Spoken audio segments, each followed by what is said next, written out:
Welcome everybody to 52 Living Ideas. I am delighted to have Yasuhiko back, and he's talking about a topic which is very, very close to my heart and something that he has done all his life: autodidactic, polymathic spirituality. So welcome, Yasuhiko. Good morning. Wonderful, wonderful. So how do we begin? So this is the second in a series of conversation that you and I and your friends are having on new spirituality of the future. And so today I will talk about autodidactic polymathic spirituality as a second in the series of this talk. And let's say, so why we talk about this? The importance of spirituality for the future of humanity. In the last session, we got deep into spirituality.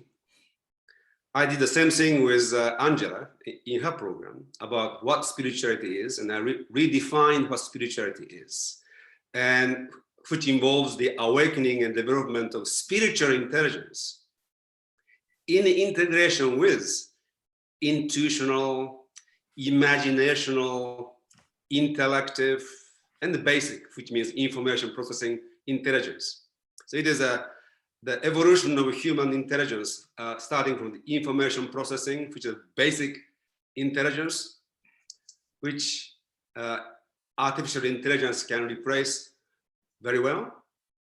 Then you go into intellection, which is more involves thinking and seeing the patterns and integrating a new form of knowledge. Then you go into intuition, which brings wholeness to the totality that has been achieved by interaction. And I forgot to talk about imagination also comes in the same level. So there's intuition, imagination. And the highest level of human intelligence is what I call spiritual intelligence, where you can actually have a very intimate relationship with the unknown and unknowable in such a way that the whole range of knowability actually expand. And I found a very interesting quote by Alexander Solzhenitsyn, the famous author from Russia. He says this: the intellectual is not defined by professional pursuit and type of occupation, nor are good upbringing and good family enough in themselves to produce an intellectual.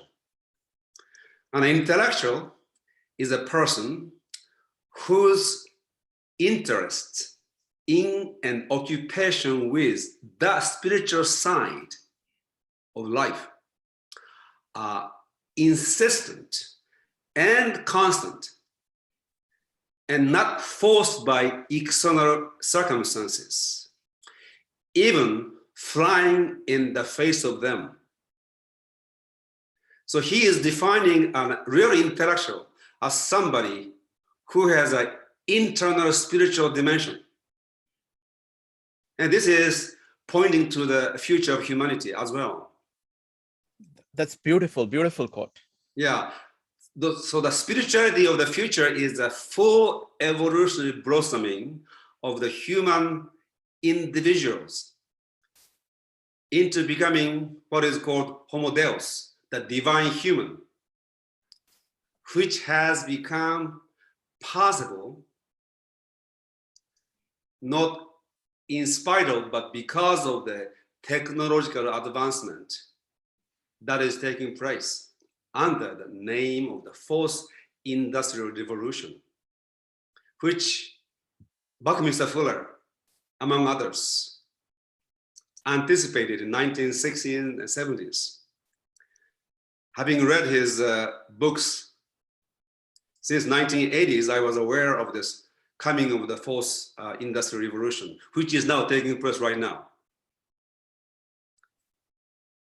I talk about this later, so we'll go back to this. But so we have a new opportunity for humanity to move into a new era of a new age of spirituality, which wasn't possible in the past.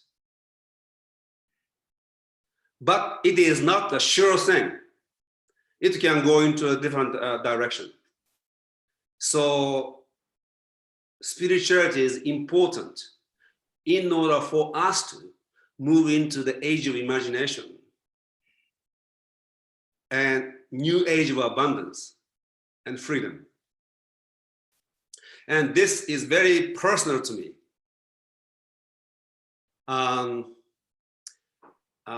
I have shared this with few people in the past, and one time in on actually online interview.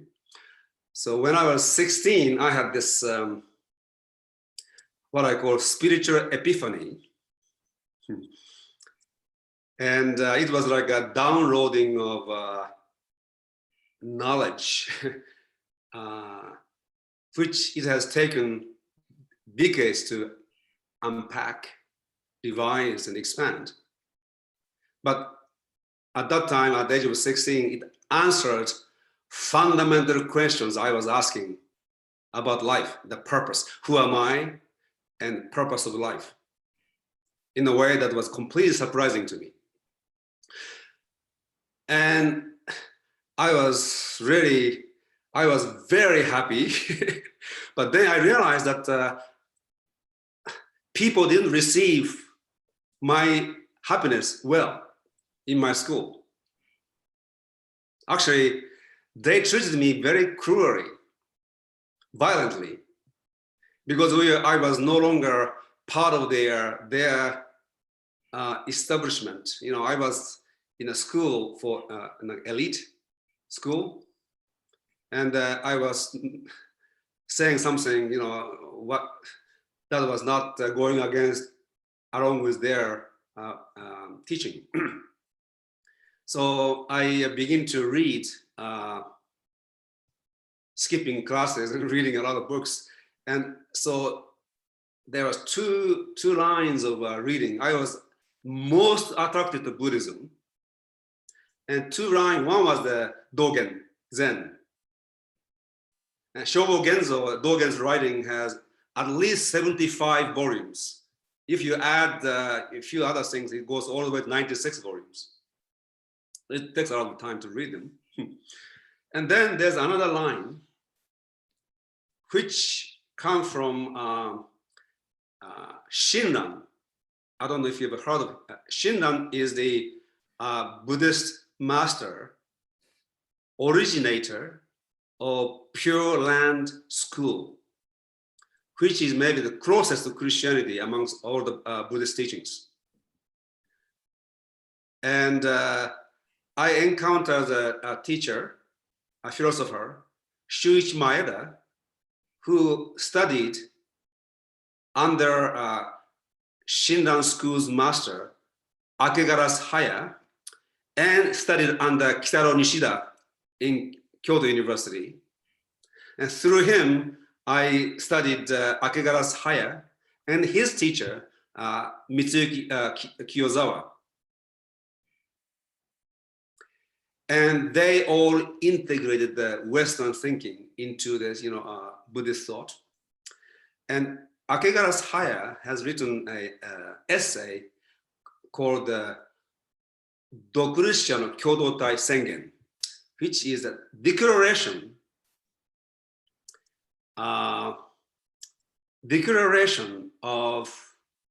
for the community of the independent, sovereign, awakened individuals. He was presenting a vision of a new spiritual community where each person is sovereign, awakened individual, And there is no particular teacher guru. It is an internal authority-based spiritual community. I was very attracted to that way of thinking. And then, as you know, when you go into Zen, Rinzai, in Japanese, Rinzai, the Chinese, 9th century Zen master said, if you meet the Buddha on the road, kill him. So those Hayakegara's idea and the Zen's idea of, if you meet the Buddha on the road, kill him, was very close to me. And after having studied Zen and Buddhism in depth, I came to India. And I had 3 years. I went to, University of Bombay, as you know.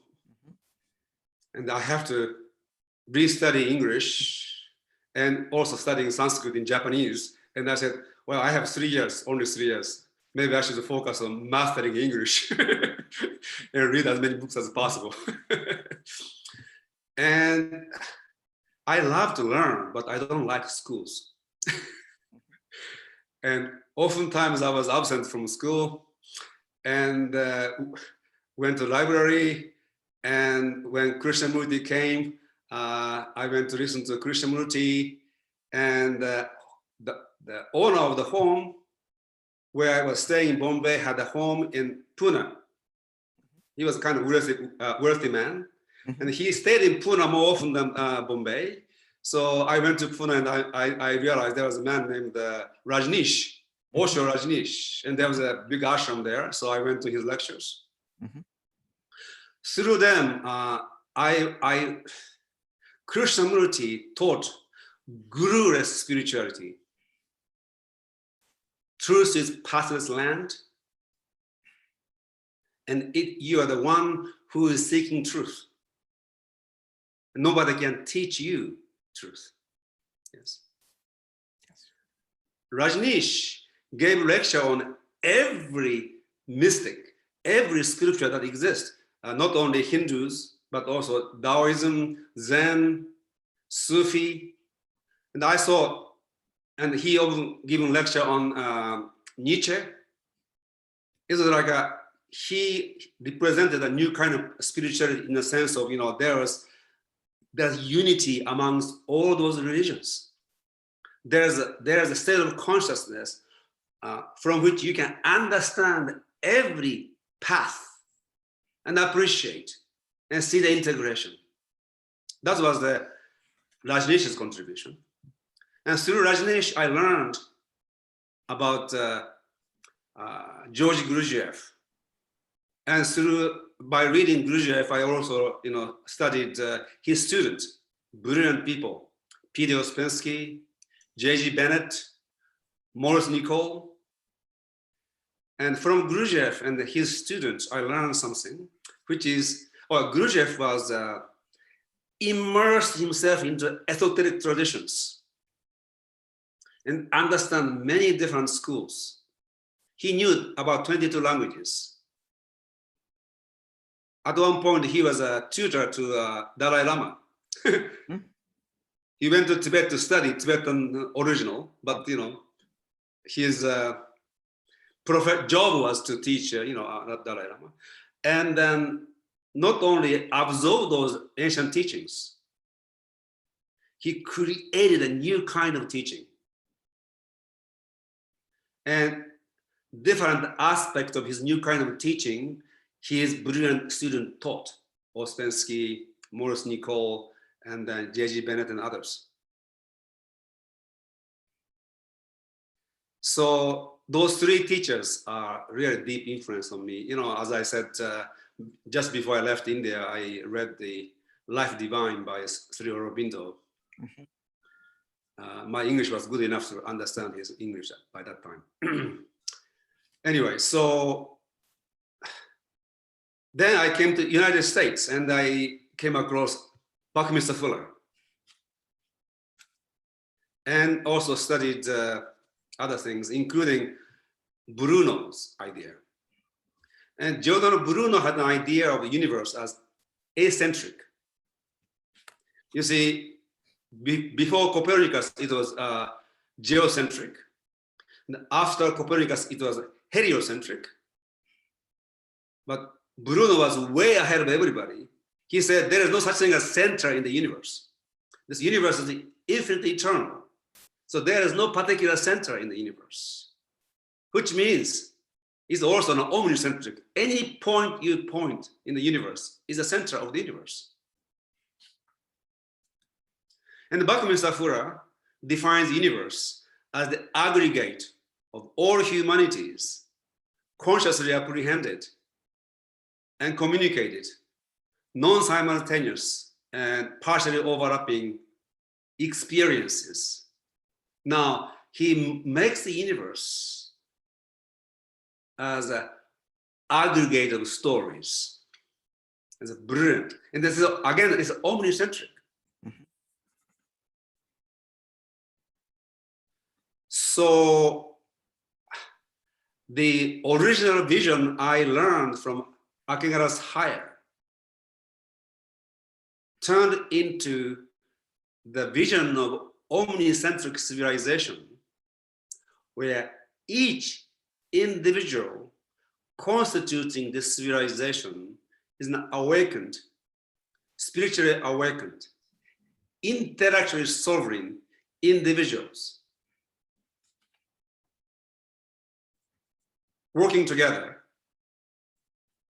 to evolve individually and together.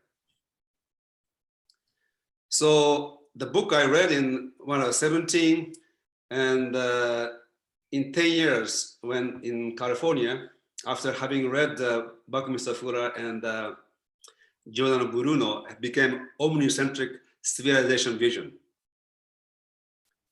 And having read Buckminster Fuller, I knew the coming of this fourth industrial revolution, digital revolution, which will create an infrastructure for omnicentric civilization.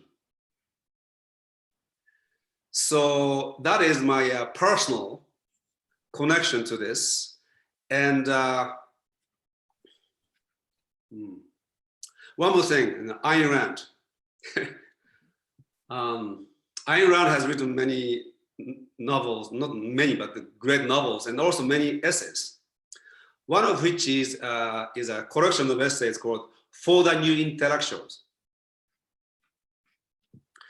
And in which she talks about that leaders of the future of humanity is the philosopher and CEOs of business. I like that idea. And so being a guru-less spiritual teacher and philosopher, and somehow try to contribute to the evolution of human consciousness, I chose a business community as my primary target, working with business leaders as a philosopher in spiritualizing business. It was late 1980s, and that's why I became a business consultant and worked on spiritualization of organizations. I don't think I have been extremely successful, but some people got something. It is very difficult to do that. Yes. Bigger the organization, harder it is. Wonderful. Yeah. Now, I have many things to ask you, but do you want to continue on your path? Yeah, I want to continue, and then we can get Sure. into questions. Please, yeah. Yeah, and the importance of spirituality has become pronounced now, today. So the fourth industrial revolution that is take place now, this digital AI and all kinds of technologies that are kind of moving in the direction of integrating the digital, physical, biological into one, that can free humans from physical labor, that can create an abundance economy so that people don't need to be working to make a living. Will provide a freedom and space for people to really work on their intellectual and spiritual development. Is now stormed by a narrative or paradigm, which is called the Great Reset by World Economic Forum, led by Klaus Schwab. And the Great Reset is an elite's attempt at harness the advanced technologies emerging from the fourth industrial revolution to enslave the rest of us. So the technology that is distributive, decentralized, and omnicentric, they want to use it to invade into our privacy and collect information on everybody and enslave. So it will be a tyranny and totalitarianism in a massive scale. And so many people bought into this scenario. It's a transhumanist attempt at usurping the advanced technology to benefit the few at the cost of many. The few ruling class enslaving the rest of us. So we need a great awakening. And each individual need to cultivate their intelligence and spiritual intelligence to achieve sovereignty and individuality in the highest possible level, on the highest possible level, and come together to harness the fourth industrial revolution to create the kind of civilization that would have been beyond the dream of anybody before us. And we can exploit that civilization for our own evolution and achieving autodidactic, polymathic spirituality. People will become more and more autodidactic. They will harness their polymathic potentials and explore the dimensions that is only possible for those whose spiritual intelligence have been awakened.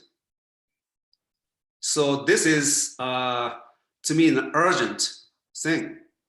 It is not something curious and some small group of people interested in spirituality. So let's talk about the new spirituality. It is urgent for humans to awaken in this way, autodidactic, polymathic spirituality, so that humanity can continue in freedom and liberty. So that is a larger context of my personal experience and a larger context of what is happening and why it is so important for us to really look into spirituality and the new spirituality, which is autodidactic and polymathic, because the people are asleep in the same way that the people in the Middle Ages were asleep. They believed in some dogma. Today, they may not believe in God, but they believe in something. Same mentality. Authority is outside. So they believe in this media, they believe in academia, they believe in this great reset narrative. And they go along with this. People need to be able to think and awaken themselves.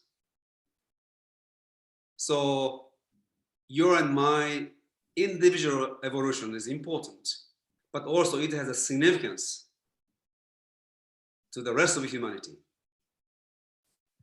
So maybe we can pause before I talk about polymathy and then autodidactism. Wonderful. So I want to summarize it in my own way, what I heard and folks, please keep track of all your questions. Try to keep your questions brief. We'll go ahead and we'll deal with all the questions. I got 4 points here, and which really I wanted to highlight them because they're very different from how people think about spirituality, how people think about society. The first point you made is that spirituality is a human faculty that is integrated with all our faculties.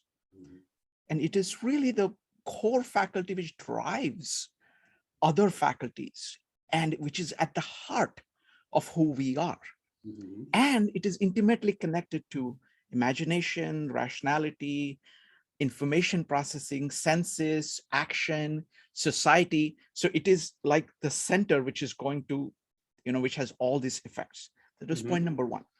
The second point, you talked about these 4 great teachers who had achieved a self-consciousness from which vantage point they were able to take in all the spiritual traditions of the world and integrate them.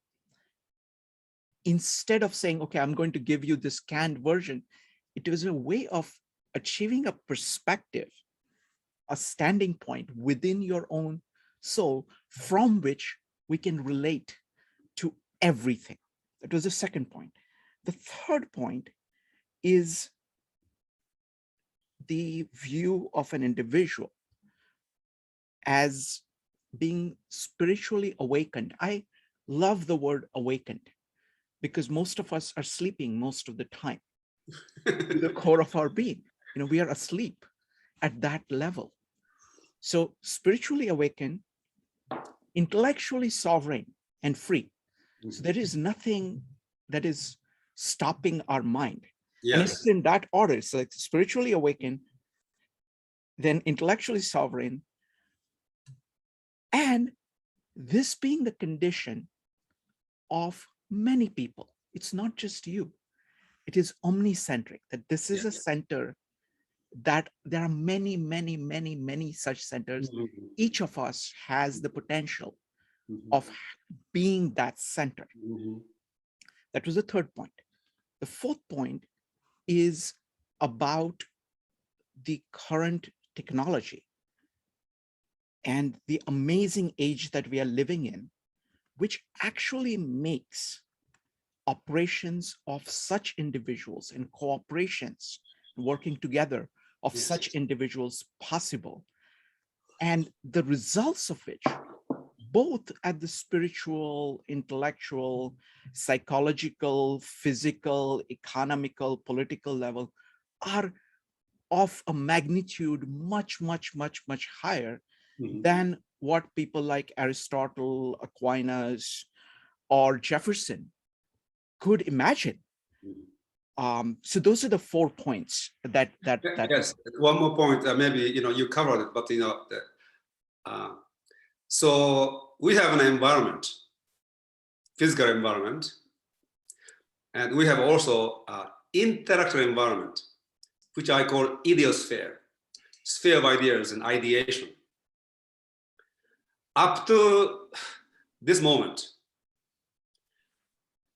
configuration of this idiosphere has been concentric. There is Buddha and around him. There's a Krishna around him. Sankara around him. Dogen around him. There have been, great thinkers, and they become a center, and they become an external authority, and people follow them. Very few people, most people are consumer of ideas, not the generator of ideas. And because of that reason, ruling class can manipulate the masses easily because they follow. They don't think for themselves. And spirituality up to this moment has been connected to beliefs or faith, in a sense of blind faith. And New Age religion is very anti-intellectual. No, as Solzhenitsyn says, true intellectuals are that their spiritual urge is insistent and constant. So we need to really integrate spirituality with the rest of our consciousness and the rest of our being. And actually, as you said beautifully, without spirituality, none of those intelligences can be integrated. So I want to see the idiosphere, which is omnicentric, and as many people as possible to become idea generators, not just consumers and believers. And that is extremely, extremely important because that's what's happening now. You see, people Yes, believe. I like to say, in terms of art, I don't like, or in terms of sports, I don't like spectator sports. I like competitive, it's like participatory sports. Similarly, Yes. for art, you can't be really good consumer of art until you produce it. So life is, life is not TV. Life is not kind of consuming and watching what other people do. It is about living. Similarly, ideas is not about just taking in ideas of other people. It is about you using ideas to make sense of your life. Yes, exactly. So that's basic ground. And would you like to take some questions, or would you like to continue? No, I want to go on, please, and then please go on. And by answering questions, we can cover everything. Sounds good. Go ahead. So let's talk about polymathy. We have an expert on polymathy amongst us.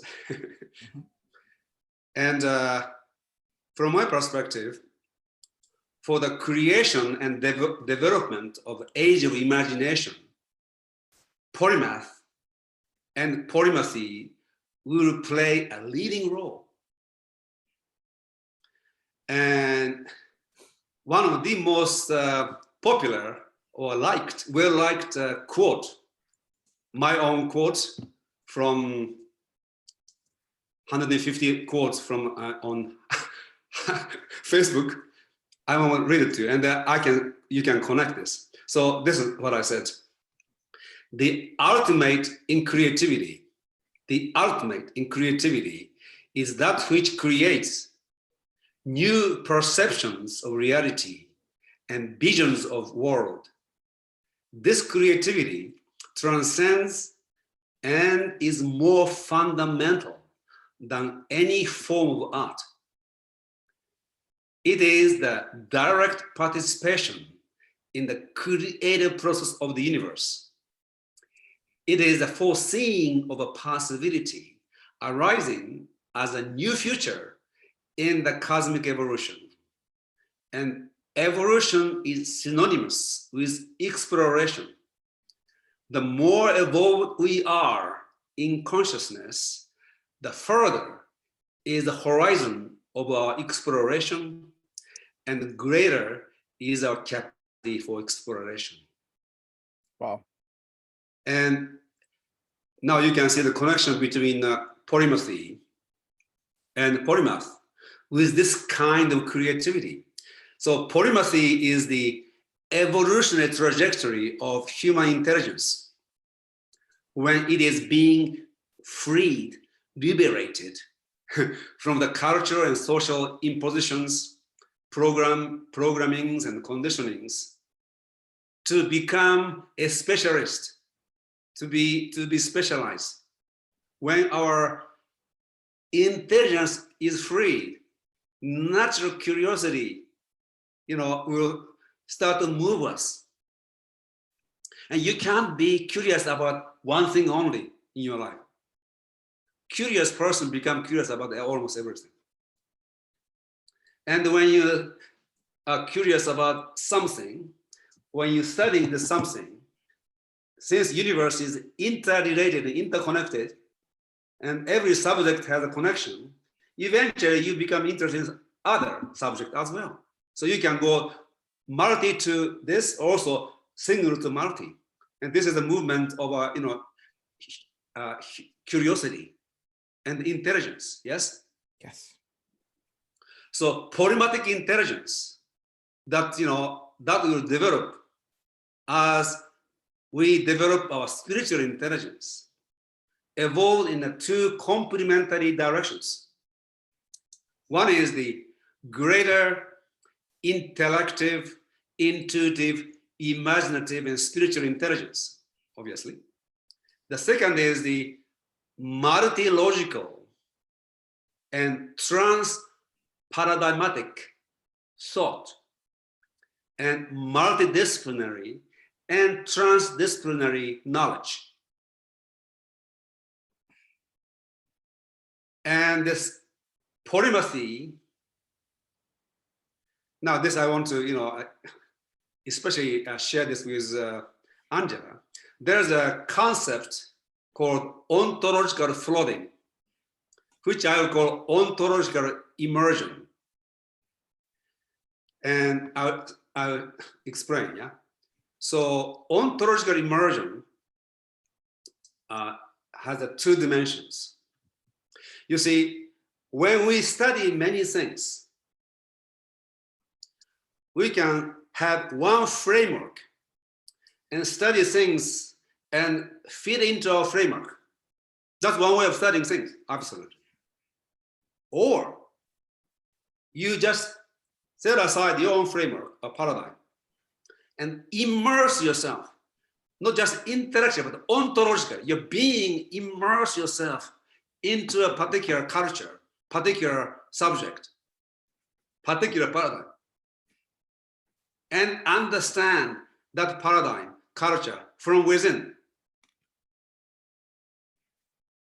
So for example, ancient shamans had a lot of interesting experiences. You can study about shamanism, intellectually, or you actually join the shamans and do whatever they do to really absorb what they're doing, and you have the same kind of a, vision. Then you have the experience internally. So polymathic intelligence has a potential of having this ontological immersion, which does two things. One, you immerse yourself in different kind of culture, different kind of paradigm, and understand it from within. And having done that many times, you come back and integrate into a new, and create something new. So polymathy goes beyond epistemology and gnoseology. knowledge into actually ontology and being.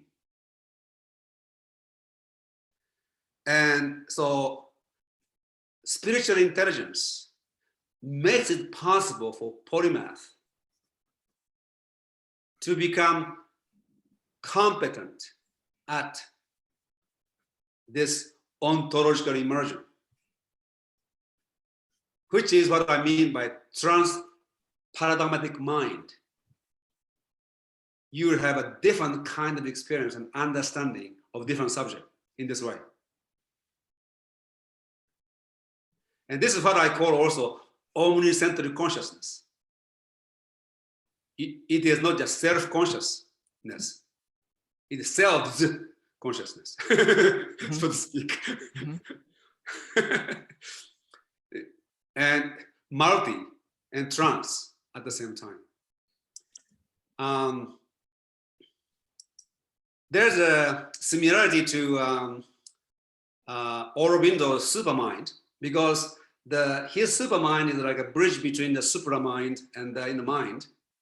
And you need to have that supermind level of flexibility, so to speak, to be able to do this. Yeah. So you can not only connect with the divine, but you can also connect with different disciplines, different minds. Wonderful. May I go ahead and try to summarize it in my own words? Can I say one please. more thing? Well, once you're done with the polymathy part, I would like to summarize it. I'm not the polymathic spirituality. There's another dimension. So it is one dimension. Another dimension is this.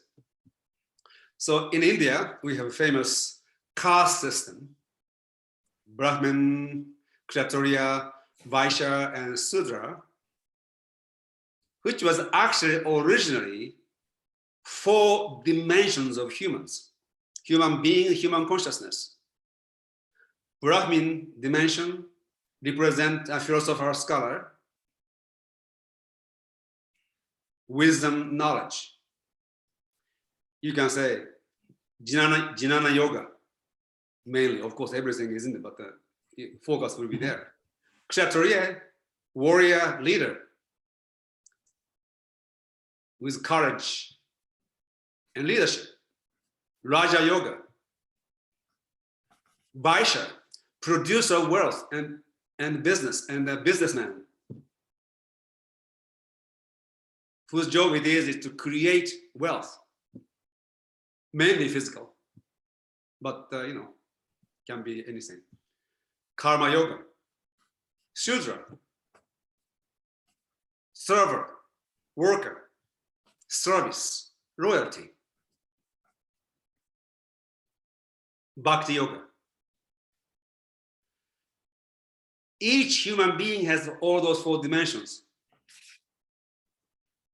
And in society, some people are more like a typology of humans, some people more on this side.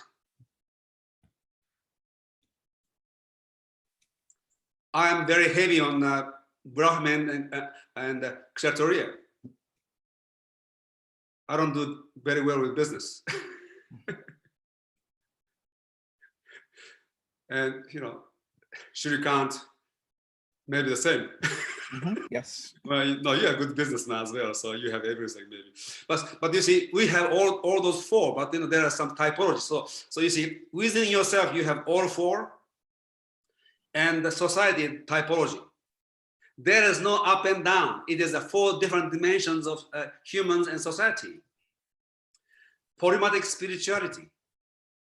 We will regain this. We become polymath. We are Brahmin, Kshatriya, Vaishya, and Shudra. And we do Jnana yoga, Raja yoga, Karma yoga, Bhakti yoga. And in 21st century, we need one more. I don't know the Sanskrit word for this, but it is called the artist. The artist. In the way that Michelangelo was an artist, Da Vinci was an artist, the artist. Maybe you can teach me, give me the Sanskrit word appropriate for this artist. So who's a creator and transformer, whose virtue is beauty and creativity. The new Tantra yoga. Artists, new Tantra yoga. Then we have 5 yogas, 5 kind of yogis within ourselves. So that is another polymathic spirituality. And being a polymath of the future, if you read my essay, I suggested to read, you become Homo Deus, divine human, who is the integration of Brahman, Kshatriya, Vaishya, Shudra, and the artist, new kind of Renaissance man and woman, who is also the integration of Homo sapiens, Homo faber, and Homo ludens, techno, arte, scientist, philosopher. So those are the polymath and polymathic spirituality. Wow. Wow. So let me try to put it in my own words, my own summary of my notes of it. So folks, this is actually a very profound idea.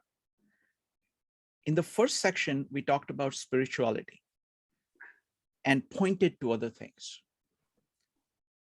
What this section is doing is to make real that you have all these dimensions within you. You have your spirit, you have your intellect, you have your emotions, you have your heart, you have your physical body, you have the physical surroundings that you are working on, you have the society. All of these are real. And you need a strategy that envelopes all of it.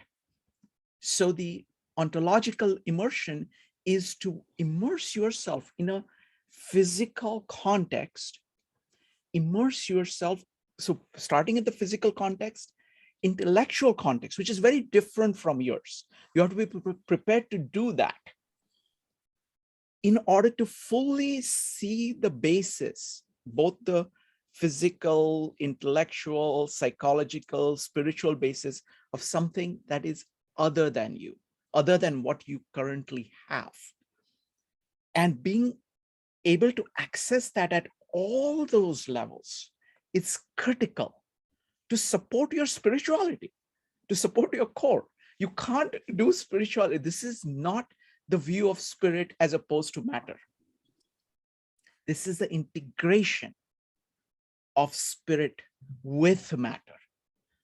This is very much, in the tradition, Western tradition, this is Aristotelian. This is not Platonic. This is not separated out.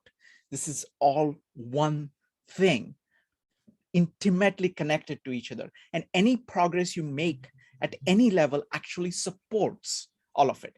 And all of it is capped very beautifully by the description of the yogas and the 4 castes, which were originally focused on the capabilities that people had and the strengths that people had, instead of separating them out in people, as people.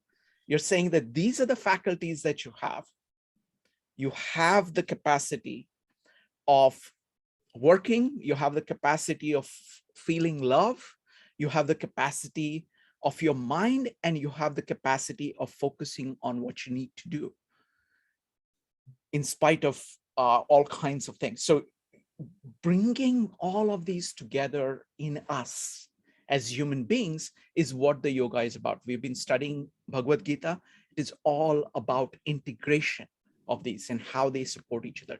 So that's what Yasuhiko is talking about, as best as I can see. Go ahead, Yasuhiko. You always language it much better than I do. No, but you're far more inspired. I'm just doing a summary of what you said. No. I just love it. Yeah. So now we want to talk about autodidactism. And let me first lay out the 4 requirements to be a full-fledged autodidact. One is to be an eternal student and two, to live in constant cosmic wonder, to be an eternal student, and to live in constant cosmic wonder.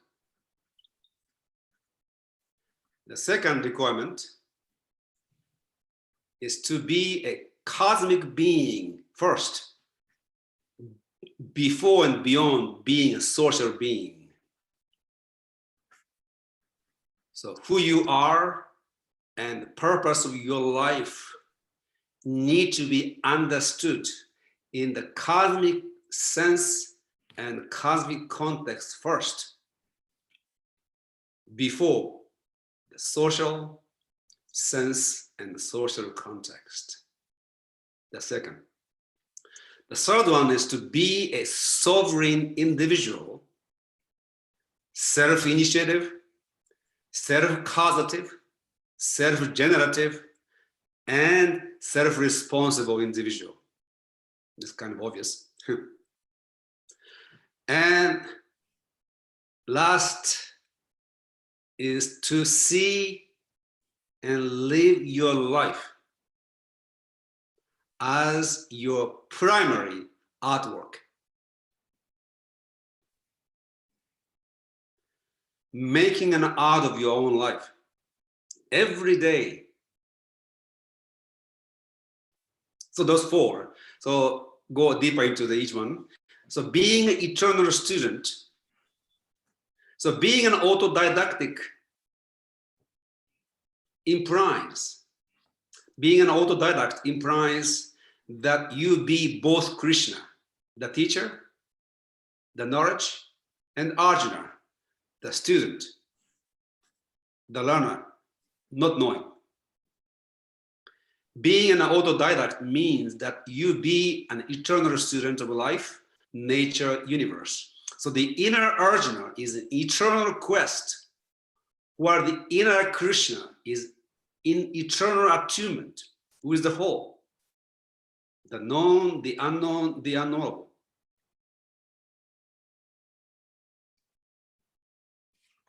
So Krishna is not only the divine, but it is an opening to the divine and the whole.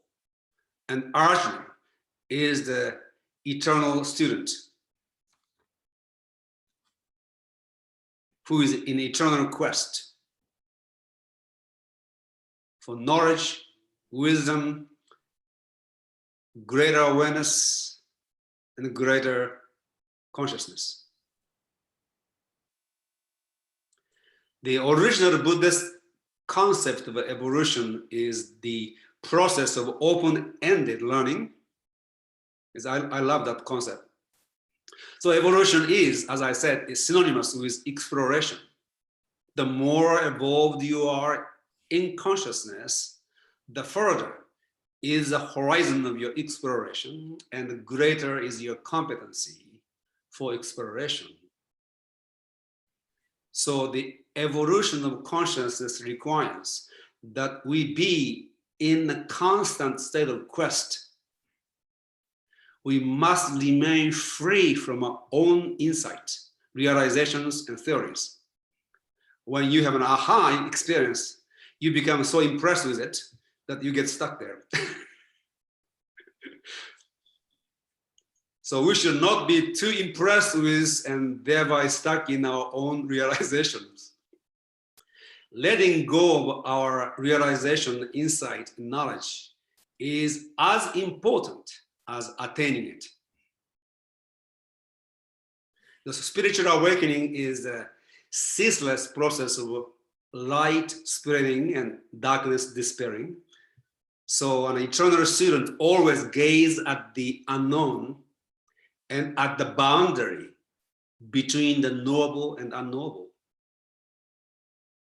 All this means that you live in an eternal wonderment, and real cosmic wonderment comes after the awakening of spiritual intelligence. So for autodidact, learning as such is the purpose of life, which means evolving as such is the purpose of life. Becoming, overcoming. That's what it means to be eternal student. And second is the knowing the purpose of life in the cosmic context. This was actually my original insight when I was very young.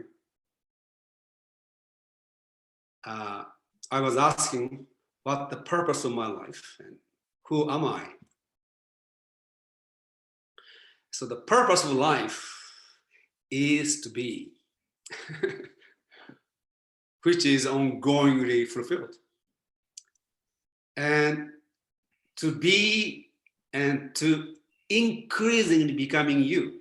So the purpose of life is to be, and which means to be you.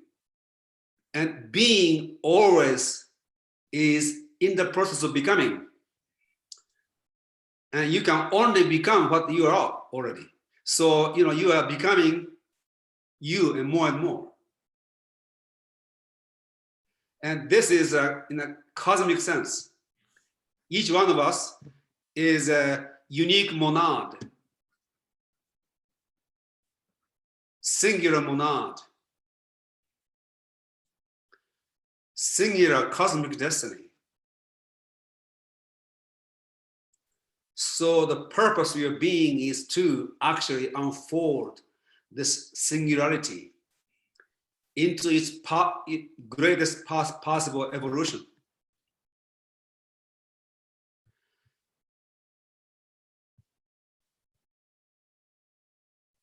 So the purpose of life is being, and it means that there is a being is attained in every passing moment of becoming.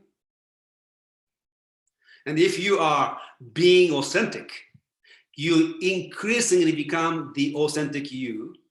And in your becoming, you become the process itself of your authentic evolutionary unfoldment, self-transformation, self-overcoming, self-evolution. Whereas the people, in general, go to school to become somebody in society and acquire knowledge and expertise, attain a certain position and status in society.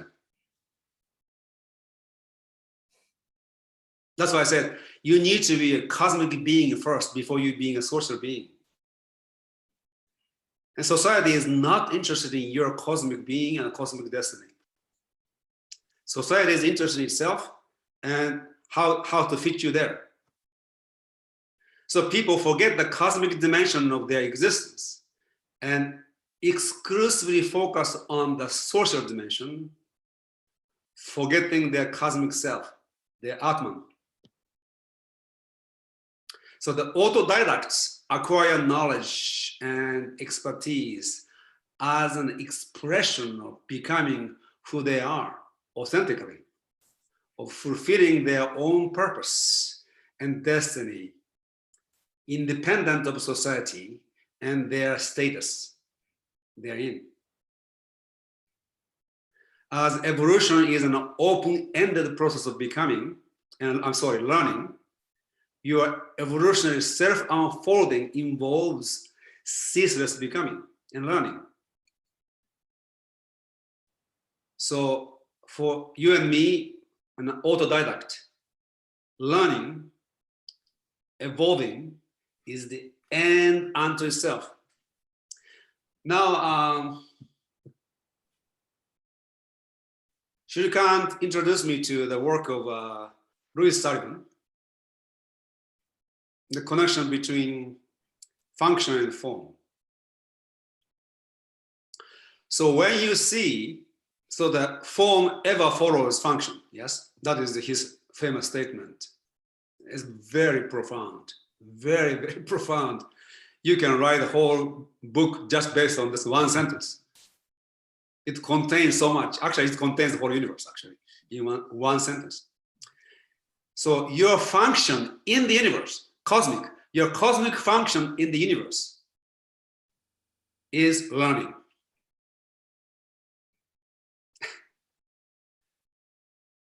Your function is being a unique learner, singular, cosmic learner. And your form of your life, your manifest life, is the form that ever follows that function. Whosoever you become in society, people may say, oh, you're a professor, you're a writer, you're this and this. But actually, it is actually the form coming from your function. Shrikant is an eternal student, polymathic, autodidactic, and how your life shows up as a form is 52 living ideas. Yes. I mean, this is an expression of his cosmic function. Yes. And you see, when people, so when you go to school and you become somebody in society, they try to find a function in society. I become a teacher. I become a musician, whatever. I become a businessman. And their life evolves around that function. The form you see is based on the function they choose in society. But if your function is incongruent, if your social function is incongruent with your cosmic function, for which you are naturally designed, you'll experience suffering, frustration, dissatisfaction, unfulfillment.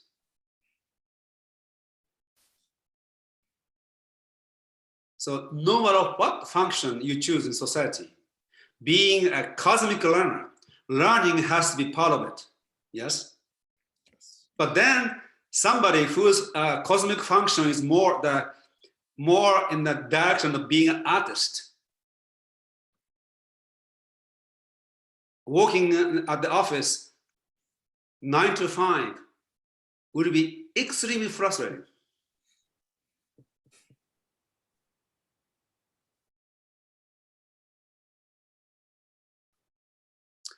So it is important for somebody who are an autodidact. Actually, every human being has a potential.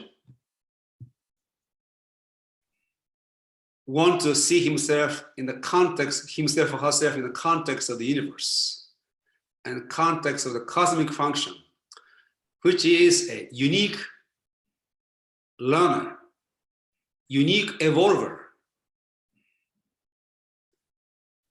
and construct his or her life in such a way that the function is fulfilled and the form that follows in life correspond to that function. And that is a problem many polymaths have. They are multi-talented. Then naturally they're interested in so many different things and good at so many different things. But society forced them to become a specialist. And somehow their unique capability is frustrated. And their cosmic destiny truncated. Yasuhiko, let me make a quick comment here because Louis Sullivan has a brilliant idea that captures this issue. Mm-hmm. He calls it the inverted self. Mm-hmm. He says what happens is that it is natural that we focus on function and create forms. Mm-hmm. Inverted self is somebody who takes whatever the society around them, whatever forms that are there around them as given, and tries to accommodate their function. So they let the forms actually rule the function. And that is the inverted self. That is the exactly opposite of the causality. That's And that is beautiful. deadly. That is deadly because Yes. it actually kills the function. Yeah, exactly. Beautiful. I like that. Yeah. I should read his entire book. Yes. Yes. Brilliant. Absolutely brilliant. The third element is being a sovereign individual, sovereign individuality. And the being sovereign means to be at cause, being the cause of your own life. And every human, the cause is a function, and form is an effect.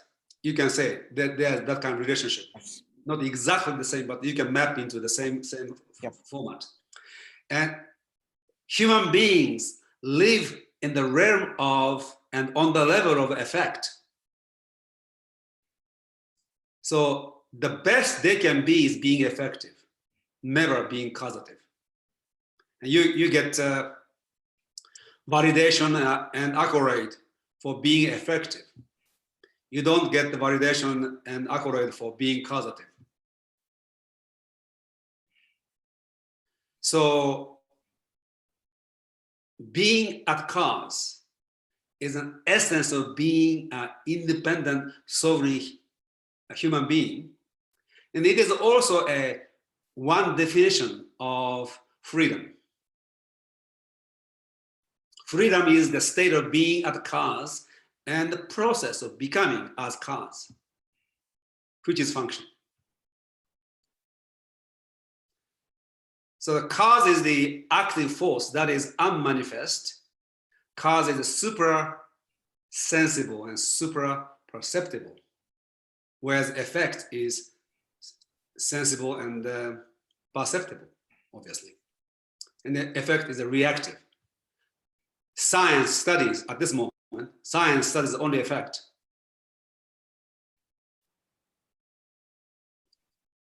So being sovereign individual, the kind of awareness that is present when you are being at cause, Tibetan Buddhists called yeshe, which means original awareness. It is an active awareness that originates. Different from kind of consciousness we talk about, which consciousness is aware of only effect. But this original awareness is actually causative. You are at the origin of creation and you are aware of it. So that's the third element of being autodidact, being sovereign individual. And last element is to see and live your life as a primary form of art, your art. And the freedom is also the state of awareness of the whole. Yes, when you are at the have the original awareness, what is you are aware of is the whole. You are moving with the whole together with it. You are at one with the Tao. There you behold beauty, and you are beheld by beauty at the level of a causation. So being an autodidact and sovereign individual and polymathic, your inner artists become awakened and begin to have a greater and greater vision for beauty. So in freedom and in an evolving way, your vision of beauty deepens and expands. So your sense of beauty and your aesthetics evolves. And through this, you start to make your life a piece of art. You want to live beautiful life, so to speak. So this is, to me, 4 requirements or 4 dimensions of what it means to be autodidact. And so autodidactic polymathic spirituality is to be an autodidact and free yourself, your intelligence, and develop more and more into spiritual intelligence, through which you have an encounter with the divine. And that is so essential for today and for tomorrow. Wonderful. Thank you, Yasuhiko. Shall we take some questions? Folks, now we're going to take questions. Try to keep your questions concise so we can get to as many questions as possible. We'll start with Evanik. Go ahead. Can we take just a 1 minute break? Sure, absolutely. So while we're doing that, I'm going to summarize what Yasuhiko just said about autodidact. He's saying there are 4 things. The first one is that you have to be an eternal student. Arjun is a classic example. And you're kind of going between being Arjun and being Krishna at the same time. Number 2, that you're a cosmic being before a social being. That your spirit, standing in your spirit, is what allows you to be a good social being. If you try to make social being the primary, you have the inverted self, where you are actually going to destroy yourself and actually others if you just try to follow whatever it is that the society is telling you. The third one is this concept of being at cause. You focus on the cause, focus on the function, not the effect. And the last one is living as an artist. Go ahead and type an exclamation mark to ask questions. At this point, we will just take questions. At the end, I'm going to give time for comments. Okay, so let's try to keep the questions brief. We're going to start with Evanik, followed by Angela. Go ahead and type an exclamation mark if you'd like to ask questions. Shrikant, do you want me to wait for? Yeah, let's wait for Yasuhiko to come back. And all right, let's begin. Give me just a second. Evanik, go ahead. Evanik, followed by Angela, followed by Cheng. Go ahead. Yes. Hi, Yasuhiko. Thank you so much for the presentation. Hello. Hi. I think you might have already answered it, but I'll ask it anyway. How do you become a generator of ideas rather than a consumer?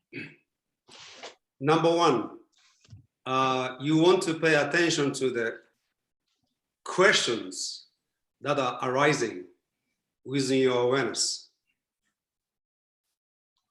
And you want to really pay attention to the questions that you have, which also another aspect of it is pay attention to what you don't know. And you know, P.D.O. Spitsky says, actually he begins with the sentence, his magnum opus.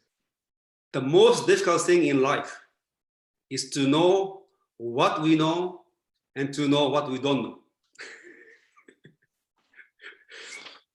And we need to have a keen awareness of what we know and what we don't know.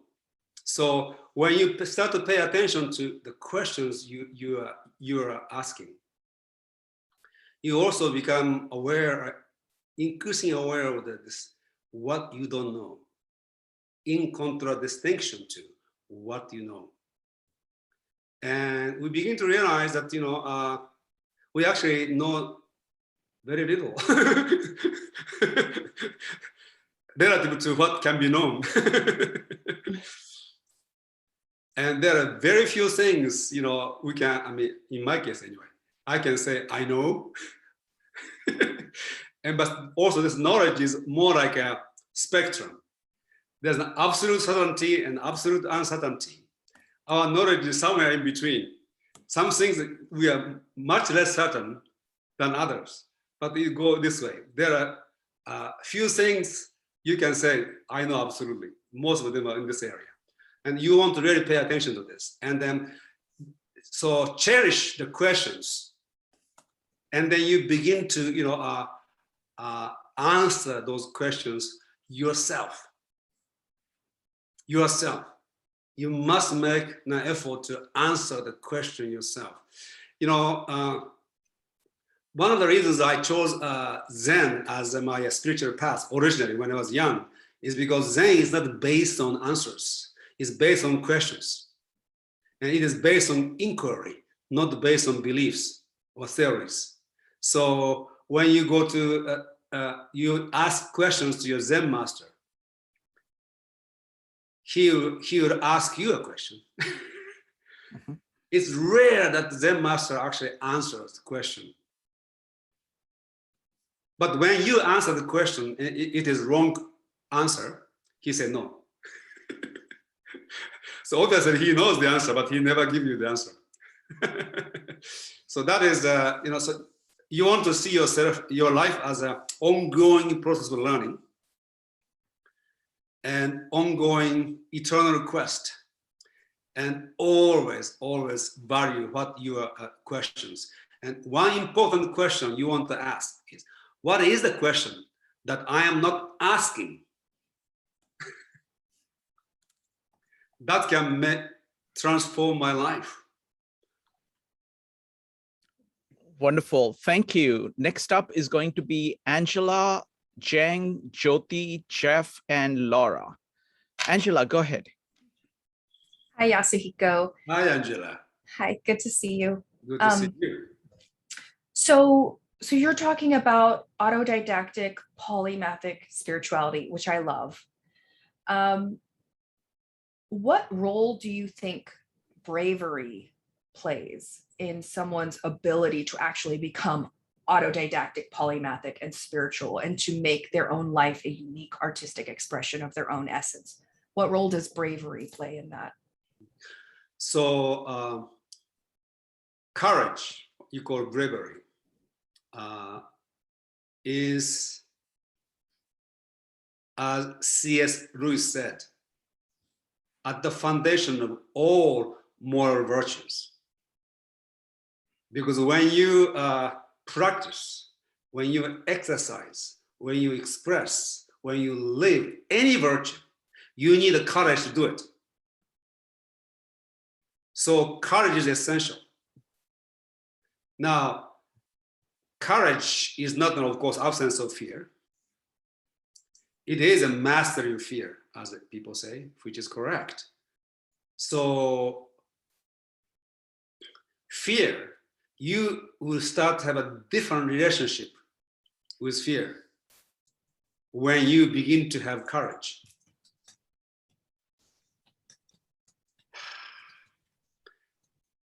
When you begin to move into the direction of affirmation as opposed to negation.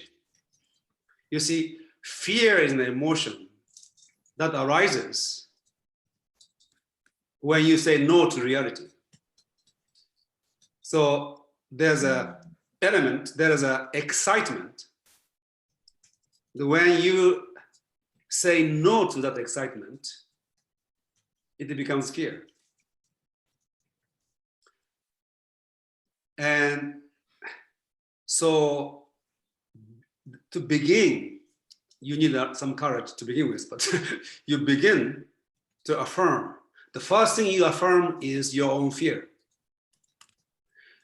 You stop saying no to your fear. Fear is there. And so as part of your affirming reality as it is, you affirm that you have fear. The more you affirm it, the less fear you will have. because the existence of the ground of your being become affirmation as opposed to negation. And the person whose ground of being is affirmation cease to have so-called fear.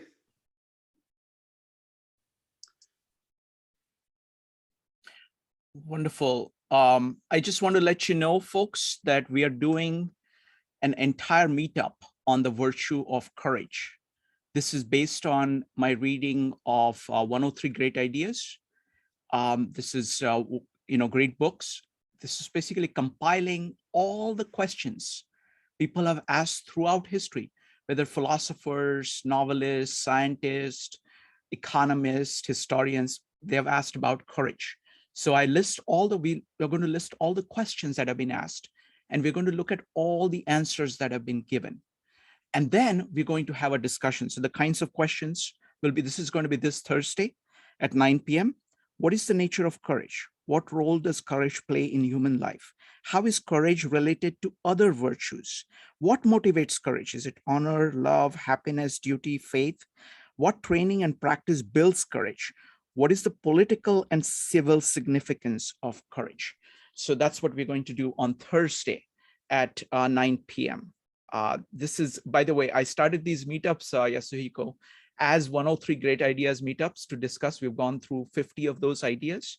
So this is something that I've done in the past. Is just beautiful to have the entire kind of context of Western civilization and look at questions in that way. All right, next up is going to be Zheng, Jyoti, Jeff, and Laura. Zheng.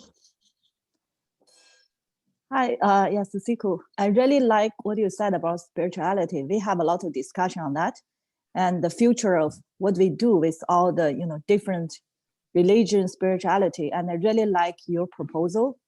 And I see that my question is, it seems it's based on individual awakening, which it seems we are far away from it. The people who are even interested in awakening, which most people here, are not common. And the people who are looking for it doesn't mean they are already awakened. So I just see, I'm trying to figure out, I see, especially with education of my kids, you mentioned they need to figure out the cosmos of self before they become a social self. What I see in education is only focus on social self. There's no space for them to develop. And if we go to church, maybe they have opportunity to do that, maybe not. But it seems there's not a structure for youth to have the opportunity, a systematic way to grow that or develop that. That's why actually I'm trying to start this creative group with a friend in Seattle and maybe contact you on that too. And I think, how can we build this system? It needs some kind of system. The Americans so great, the Olympic swim, because they have a system of swimming. So that's why they have all this tier. That's why we always win the swimming competition. But how do we build the spiritual growth system? I think that's very critical to make it happen. Otherwise, I don't know. I want to hear what you're thinking. Well, because we have this internet, we don't need to be stuck with a particular physical location. At the same time, physical location is important. So in both ways, we can develop a community. Let's talk about the internet first. So now we have 22 people on this call, 21 people. And let's say, we want to actually create a community, learning community, where people involved together evolve and make impact on the others. And so let's say I don't know your personal life. If you're married, you have a husband and kids, then your kids go to school. So there are other mothers and other fathers and other kids. We want to, you need to see who are the mothers or fathers who are actually open to this idea of creating a spiritual learning community. And if you want to take initiative, you want to develop that, and you come back to the, this online group, and you get the support from this online group. So you use the online group, and then your local community, and they're both necessary. Now, few things. Number one, in my view, baby boomers and all the way to Generation X or even Y, not too much hope. You know, people don't change easily. And you cannot make people change. You cannot make people aware. And people who have that, you know, opening within themselves, somehow they find a way to wake up.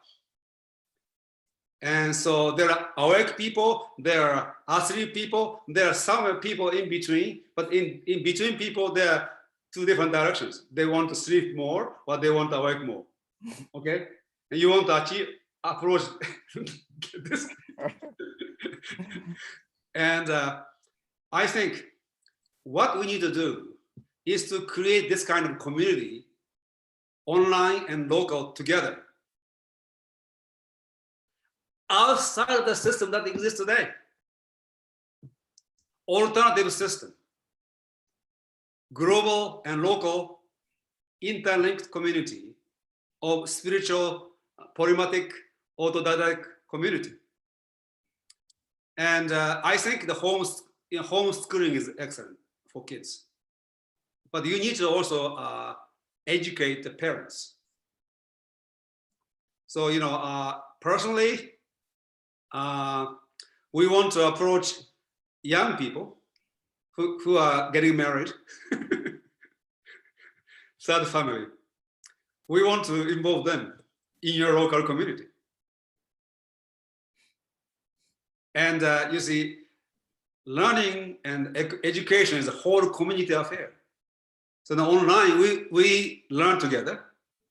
And locally, you learn together, which means parents and kids, and even teachers, if they're open. So information is available, resources are available. Now, you know, if you are interested in doing this, you want to take initiative. Wonderful. Cheng, brilliant question. Just love your question. I know that this is very close to your heart. You've been talking about this for years. So so wonderful. You can initiate you know, online group first. Absolutely. I mean, what I can do is very simply is we can do like a local version of 52 Living Ideas in Seattle, and you know, I'm planning to do that in New York, and in any place. So you know, let's talk. I think there is a lot that can be done, because actually the resources that we are producing online, like for example this conversation, is very, very useful. And you can just take it to a local group and say, okay, what does this mean to us?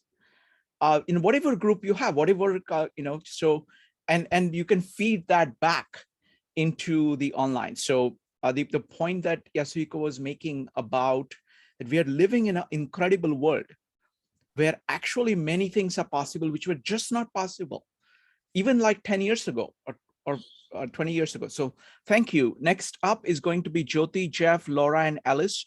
Jyoti, go ahead. Well, my question is similar to Jen's. And I thought I wrote that here. How do you manifest your individual spirituality that you have learned in your life onto the social fabric of the society? And that's exactly what she's asking. And that is my frustration also. Mm-hmm. I am actually a community person, and there are people of my age, younger people, and very young people. And if I bring this idea about spirituality, they confuse it with religious. Or we are not we are not Hindus. We are not whatever, Buddhists or whatever. It is not, spirituality is not about religion. And it's the whole, this idea is so far-fetched for them that I had to take a back seat because I'm the only one. And no, I wouldn't say I'm the only one. There are a lot of people of my age group in America, just like in 52 Ideas, who are in league with me, who do understand. But again, we are far and few.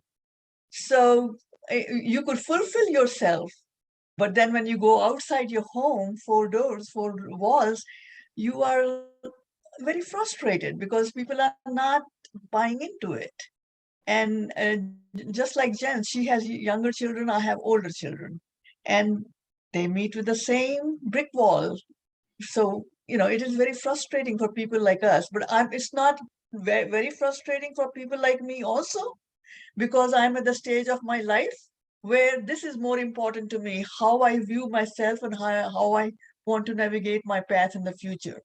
So I'm okay with that too. So that's my question and answer at the same time. Thank you. Well, yeah, question and answer at the same time. In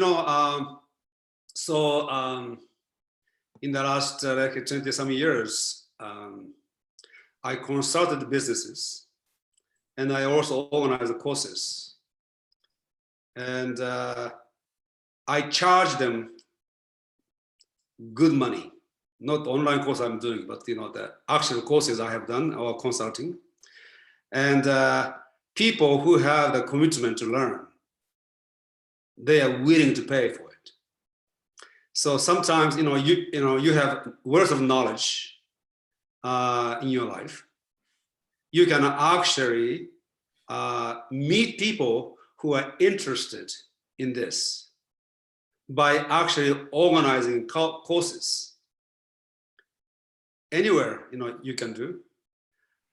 If you can do in person, it's better. Online is very limited, in my view. At least the kind of work I do is very limited. But and then actually you charge them. Don't give them for free. Not because you are greedy or anything. That will pre-select who is willing to actually do it. And I don't do it anymore, but in the past I did 1 year course, 2 year course, 3 year course. Ambika was in one of those, and one course was $8,000 a year. It went against anything people think about spiritual program. You're charging $8,000. I can take a 1 year course in Harvard University. Okay, that's fine. You go to Harvard. I don't care. And then of course there are people. I can see some people who are real commitment, but they don't have the money. In which case, of course, I make an exception. It is not the money; it is their willingness to do it. So money is an interesting thing. People spend money on things that they have a commitment. So if you want to share your knowledge, you can organize something like courses, and then invite people. It can be $50 a night. That's okay. People will pay $50 if they're interested in what you have to say. Next question is going to be by Jeff, Laura, and Alice. Let's keep the questions brief so we can get through all the questions. Jeff. Thank you again for a wonderful session here. So, I deeply resonate with being an eternal student to live in constant wonder, always focusing on the next frontier, just like the frontier behind me here. And this moving between what we think we know, what we think we don't know, and encountering things that we didn't know. I resonate with cherishing better and better questions, but I find myself often encountering and being in situations with folks who deeply cherish their conclusions. Mhm. In fact, it would almost be an insult to suggest to them that they might wish to put current in front of the word conclusions, or even tentative in front of the word conclusions. And I'm wondering if you have any recommendations for how to have conversations that might really prize questions over conclusions. Number of years ago, I read in a book, and this Nobel Prize-winning scientist was interviewed, and the interviewer asked him, "Who was the greatest influence on your becoming, great scientist and Nobel Prize-winning scientist?" And he says, "My mother." He said, "Was your mother a scientist?" "No." "So in what way your mother influenced you?" And he said, "So every day she took me to school, and she asked me one thing: ask good questions. And when she picked me up, she asked me, 'What question did you ask today?' And every day of his growing up, and mother paid no attention to whether or not he got a good grade. She paid attention to the question he asked. And then I shared the story to people. Oh, that's interesting. And all the great scientists, you read, they say something similar. My favorite one is Richard Feynman. He asked, all his life, he was more interested in the question. He said, I am more interested in the question that can't be answered than the answer that can be questioned. So, giving some example of those people who achieved the pinnacle of intellectual, achievement, they may, at least they may open up, stories, instead of convincing them. They say, "Oh, interesting." So if you can say, "Well, you may be interested in your conclusion, and I don't argue with the conclusion, but what about your kids? Don't you want your kid to become Nobel Prize-winning scientist? If that's the case, do this." Something like that. Next up is going to be Alice, followed by Ambika. Alice. Hi, I wrote it down so I could try to be fast. I guess I'm an oddball. This is one of the only meetups that I really like. So I'm very intuitive. I have dreams, getting answers. I'll wake up with answers, and I have a relative amount of freedom. I'm not really intellectual though. But I guess I might have the answer. This might be a Krishna, Arjuna, or time and space question, because I feel like this pressure, my purpose or whatever in this lifetime, but it's kind of like, what if you don't accomplish fully all of these great things that you're talking about within this lifetime? And is this a loss of time and pressure, or is it just constantly expanding even when you pass away? So am I looking forward to hopes, or am I looking forward to, I guess, a failed mission? First of all, if your mission is to learn and to evolve and to create, your mission is fulfilled at every moment of your life. Number two, infinite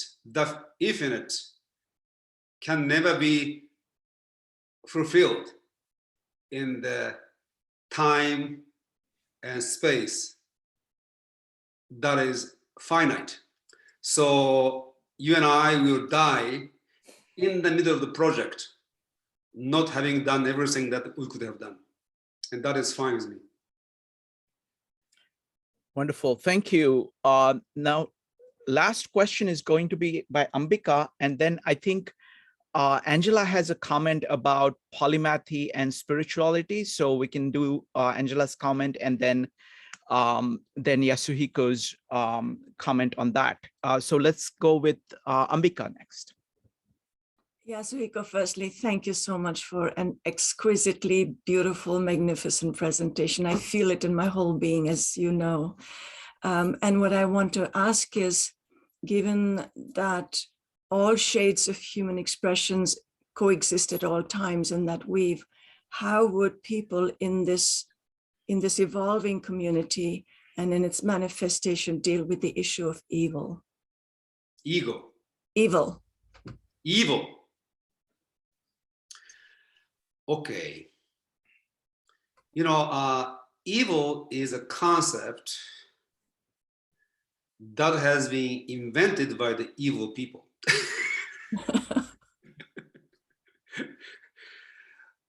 Good people have two distinctions, good and bad.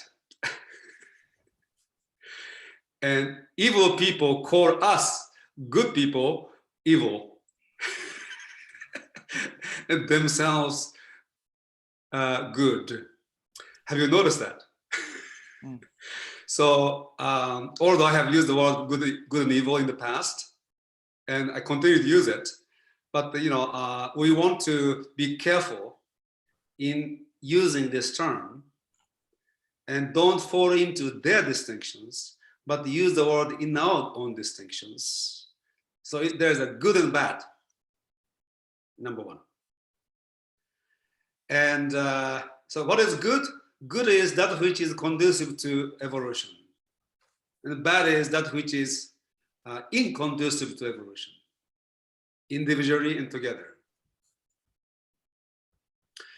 And you see, Bhagavad Gita is unique in many ways, but one is it deals with the actual battle in the battlefield of good and evil, the responsibles and resentfuls. Yeah. And what happened up to this moment is that evil people are relentless and ruthless. Mm-hmm. So they have no compunction about killing others. They have killed people by the millions, and they have no compunction whatsoever. Yep. And good people, especially spiritually correct people, they go into loving kindness and compassion, this and this and this and this, and they do not want to be ruthless and relentless. Also, I forgive this and this. And as a result, evil took over the world. And Krishna, the teaching is really variable. And Arjuna, the side of Arjuna actually win the war in that particular one, yes? And Krishna encouraged Arjuna to do it. And to me, of all the spiritual literatures, Bhagavad Gita may be the best in teaching people how to deal with the evil, within and without. And you need to be as ruthless and relentless as evil people. And you need to be willing to kill them. That's why Brahmin need to be combined with Kshatriya. You need to be a priest warrior, philosopher warrior.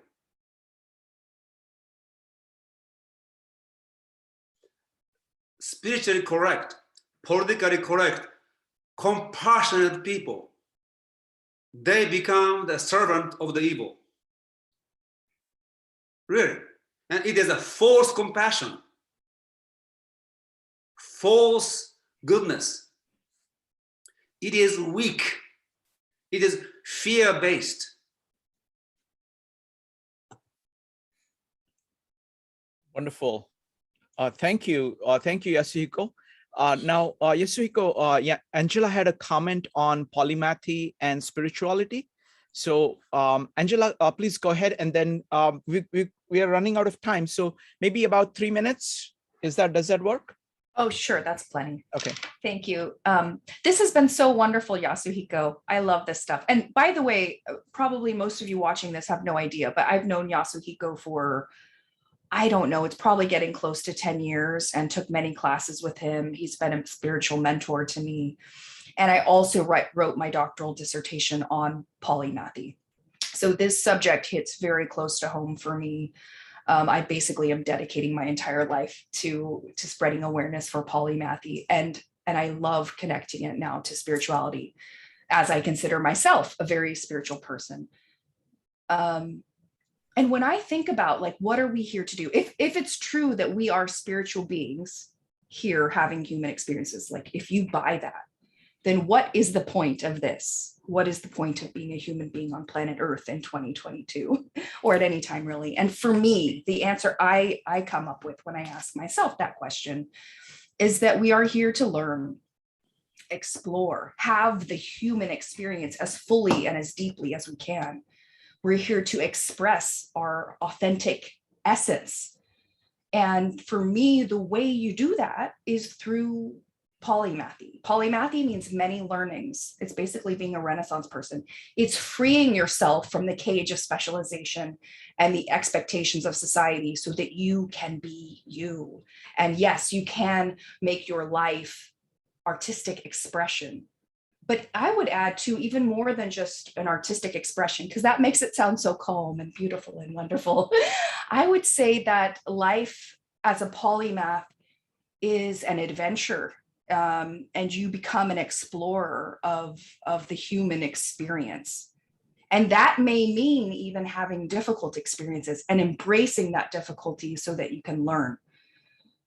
If you want to be free, if you want to be yourself, exploring different ways of learning is part of the journey. And it's also re-becoming yourself over and over again, which can be scary because it's safe to find an identity and stick with it. It's known, people know you as that, it's predictable. It takes courage, and that's why I asked the question about courage. It takes courage not only to explore what you don't know, because you don't know what you'll find, and that can be scary.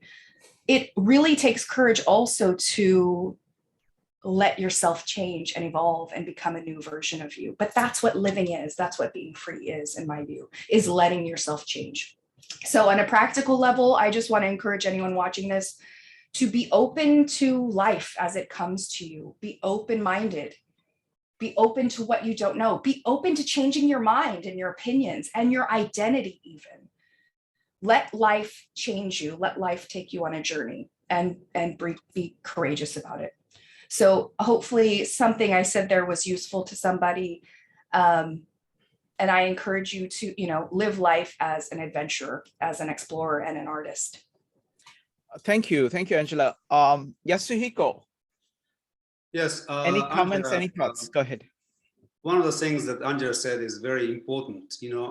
So we are here to experience human experience. It's a kind of tautology, but it is the case.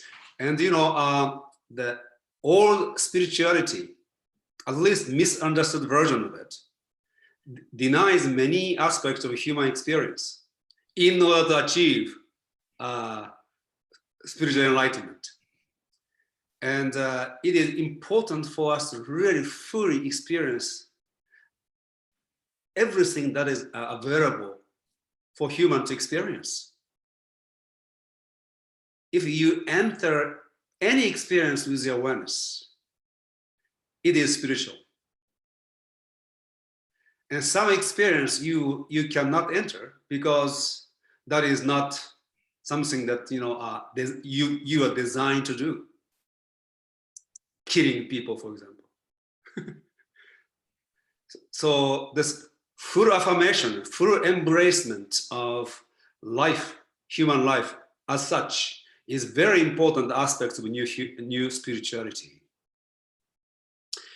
And well, Angela asked a fundamental question about life.